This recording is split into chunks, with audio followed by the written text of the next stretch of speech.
We'll be sticking around late for the next couple of days, as a matter of fact, given the fact that we're going to find out who the All-Star reserves are. I think we're just going to stay on the live stream tomorrow until we find out if Domantas Sabonis and De'Aaron Fox do, in fact, make it. It feels like, you never know, especially given the conversation we just had, stupid things can happen. It feels like a foregone conclusion Domantas Sabonis is going to be an All-Star. It'd be absolutely insane if he was not. But there are questions out there regarding De'Aaron Fox. And I guess I'm just, Homer Barling here. I don't. We could talk about the Kawhi Leonard's who's getting Kawhi Leonard's playing out of this world right now. Mm-hmm. Not that he's playing, like he's definitely playing out of this world. Right. Paul George, solid. Again, these guys are in the the area of like 30 games played.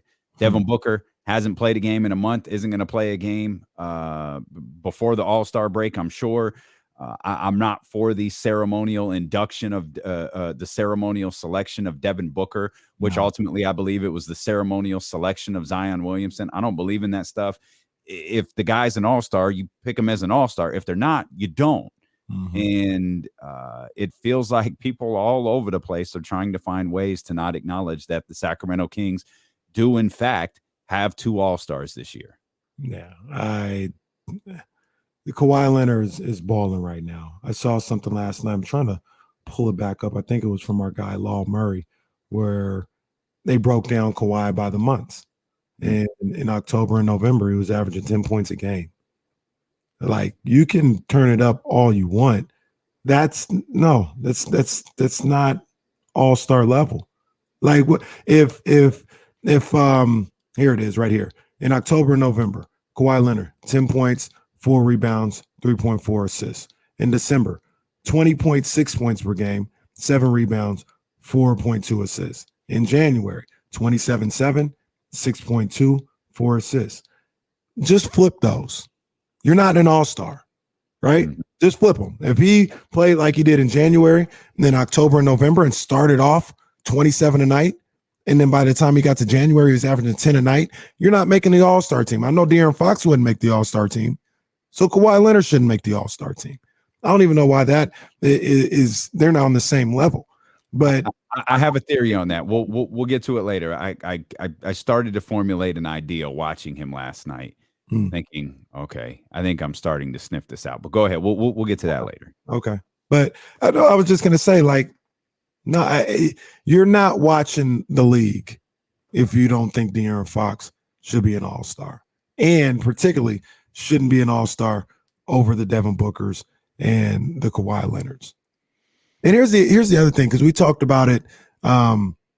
We talked about it yesterday with Jason Jones, and like the conundrum of, should is it the best players for that season, or is it the all-stars of the league, right?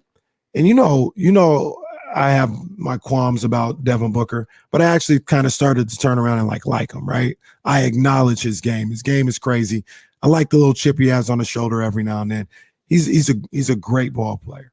He's a great ball player. Ain't nobody ever in my lifetime said, "Oh, snap, Devin Booker's coming to town. Yo, empty the savings account. I have to see Devin Booker." Ain't nobody want to see Devin Booker in Los Angeles or Las Vegas, because we got to go see Devin Booker. Right. Ain't nobody ever did that. We can go an all-star game without Devin Booker. I love Kawhi Leonard. I think you can say the same thing about Kawhi Leonard. Nobody has ever said, "Yo, Kawhi's on tonight. Hey, honey, no, we can't go nowhere. I have to watch Kawhi tonight." So when you talk about like must-see guys and the stars of the league and all this other stuff, yeah, they're great players. And and us as basketball fans, we enjoy watching them if they're on. World doesn't stop to see Devin Booker and Kawhi Leonard. So if they're not in the All-Star game, it's just fine. It's just fine. Yeah, I wonder if that's the case. Like, if this really is about all-stars, then it doesn't. I mean, how often does it even change? It would never change. To like, the guys are, once you're an all-star, like, you're kind of certified. Like, people tune in to see Dame. All right, so Dame just gets a all-star nod every year. I mean, and I'm not he's absolutely deserving this year. I'm just saying, how do you start rotating guys? How do you rotate the Paul Georges and Kawhi Leonards out if they're averaging 10 points at the start of the season or for the first 2 months of the season or whatever the case is? Like, if it's just who are the all-stars of the league, it's never going to change. Right. The teams never change. The selections never change. You're a made man. That's it. Yeah, that's it. And I guess it's like the mafia. You're only out once you in this case you don't die, you just retire. Right. Thank God. It's the only way out, and then you make the next guy. Yeah. You got to make guys like Ja. You got to make guys like Shea. You got to make Zion, which happened. The one thing that gives me, which happened this year, the one thing that gives me like hope about this is hope is the wrong word. Makes me less pessimistic about it is the fact that it's coaches. Coaches are doing this and I'm assuming Mike is doing this because I know coaches do this. You call coaches around the league and you fight for your guys to make the all-star team. Right.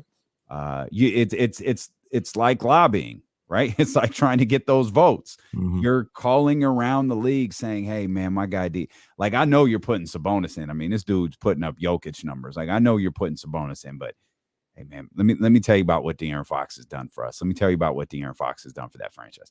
This because it doesn't happen in a cool, IG video or a commercial a la Chris Bosh back in the day with the Toronto Raptors. It's happening. It's happening behind the scenes. And that's the one thing that makes me like, okay, our 29 coaches, 30 coaches, they're not gonna screw this up. It's like Chris Mannix, your boy. No, that's your boy, not my boy. That's Chris Mannix, boxing guy, Boston, your guy. My boy. But I think one person I seem to dislike more than Chris Mannix is Daryl Morey. Chris Mannix went at Daryl Morey the other day. Yeah. But it made perfect sense because Daryl Morey was complaining about Joel Embiid not being a starter. And I think he said it was the might mess up Boston media or something. It was the word bitter Boston media, but he really put it on Boston, the Boston media. And Chris Mannix went on, some Boston radio station and was like, hold up, player. The players voted Joel third. The media voted Joel third. That means the reason Joel Embiid isn't a starter is because of the fans. You live in a city with a population of 1.5 million, and you couldn't get people to vote for Joel Embiid. That's your problem. If you want to blame Bill Simmons, go ahead and ask Bill Simmons. This was smart by him. He said, go ahead. You want to blame Bill Simmons? And I think he tagged him, and he mentioned someone else. It was another Boston media guy. Who was it? No, I said Scal, but it's not Scal. Oh, it was another Boston media person. And of course, and Bill Simmons responded right away. No, I voted for Joel. I actually voted for Joel over Giannis in this situation. By the way, that they like, okay, that's a boss. You have Boston media guys stepping up, and that's the way like all-star voting is. He's a Boston guy. It might have been Ryan Russillo. Yeah, it might have been Ryan Russillo. This is just down to this vote just comes down to the coaches. That's it. That's it. And look, my guy Sal Sack E, because he was talking about, nobody's lining up to see Booker or Kawhi Leonard. He says nobody's saying that about Fox either. That's fine. My argument isn't for that to be why you make the All-Star team. You should look at what happened that season for that particular player, and that should be the majority of what is the merits for being on the All-Star team. And De'Aaron Fox has had a better overall season than both of those guys, mainly because he showed up every night. He's been there every night, and he's got the numbers that are just as good, if not better, than both of those guys because of all that. And his team's better than both of them. So he checks all three boxes at this point. There's no real argument, in my opinion, to have Kawhi or Devin Booker in the All-Star game over De'Aaron Fox. It just isn't. That's one thing I do love is that argument seems to have died. The the team argument. Yeah, nobody cares about that no more. Now, Portland's 24-26. There's no question Dame Lillard is getting in. The Oklahoma City Thunder are 24-26. There's no question Shai Gilgeous-Alexander is getting in. There's a lot of people who are under the belief they're going to try to work a way to work someone like CJ McCollum in. Zion Williamson is in. Team has lost 9 in a row. Zion hasn't played in a month. But all of a sudden, De'Aaron Fox being on a team that's 28-21, that's not important anymore. Because you'll get us with the yeah buts. Yeah, but Portland is in a rebuilding phase. Yeah, but Oklahoma City is actually excelling. They're way above people's expectations. Yeah, but New Orleans has been bit by injuries. Yeah, but Phoenix has been bit by injuries. At no point did anybody go, yeah, but De'Aaron Fox's team sucks. He doesn't, but his team sucks.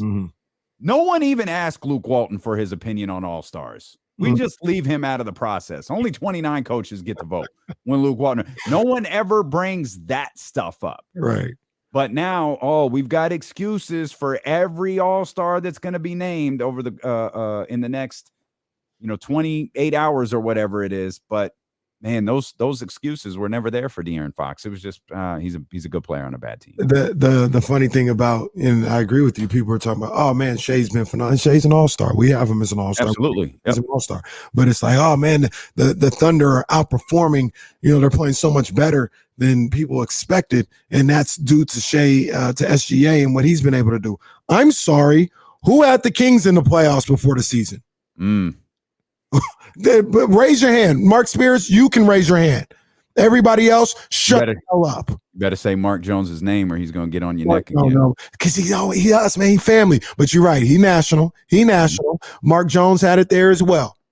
Everybody else, shut the hell up. Because all we had was those sorry jokes about 16, 17 years before the season. And now the Kings are in the 3 seed. At the time, like, there is no, let's see where they end at the All-Star break. Voting should be done. When you voted, the Kings were the 3 seed in the West.